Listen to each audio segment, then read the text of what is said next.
There was a phenomenal sale on DMC this week, so I decided that it is time to go through and fill in the gaps of my master set. I'm Michelle, this is my romantic tangle, and I keep a full set of DMC colors because I like it. It's kind of the equivalent of those great big boxes of Crayola crayons that we used to covet as children, and it makes me happy.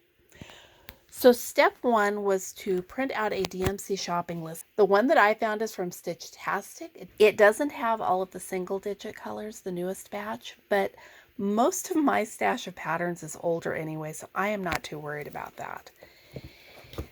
The first thing I did was pull out each drawer of floss and go through them one at a time and check off the colors that I had. There honestly weren't as many holes in this as I thought there were. I have been cannibalizing this set for years and haven't done anything to fill in the gaps. Once I had that list, I went through and copied the numbers I needed onto an index card just so I had a manageable list to work from. This is what is not in the big box. The bottom drawer is a disorganized mishmash. I throw in leftovers from other projects when I'm not feeling quite energetic enough to refile them and see if they belong in the main set. And honestly, over the past few years, there's been very little excess floss sorting energy. So I went through all of these, compared them with the list, and came up with quite a few colors that I can use to fill in my gaps. The next step was digging into my big bag of floss. These are duplicates from when floss used to be a whole lot cheaper. They are floss from projects that I kitted up over the years and then decided not to stitch. There's thrift store floss in here.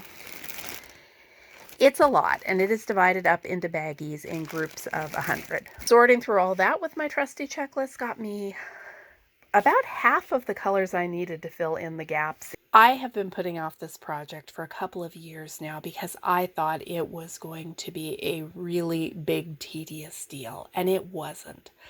I didn't go through every last project bag to find every last leftover partial skein of floss, but I got it down to about 23 colors I am missing. If a skein was almost used up or a bobbin was almost empty, I wrote that down as a color I needed. It turns out I'm only 23 colors short of a full set, not counting those single digits that aren't on my checklist. The sale is great, but I'm not sure that the gas money to make a special trip for that, the math doesn't work out. I'll just pick them up when I'm in town. If I'm there before the sale is over, otherwise I'll wait and do it on a regular errand today. I'm glad the idea of the sale motivated me to get it done because I've known that there were colors I am out of. I've scrounged through all the project bags looking for, I think it was 838 and a couple others that I use a lot of. Now I know what I'm missing, I can fill in those holes, and I can get on with more peaceful stitching.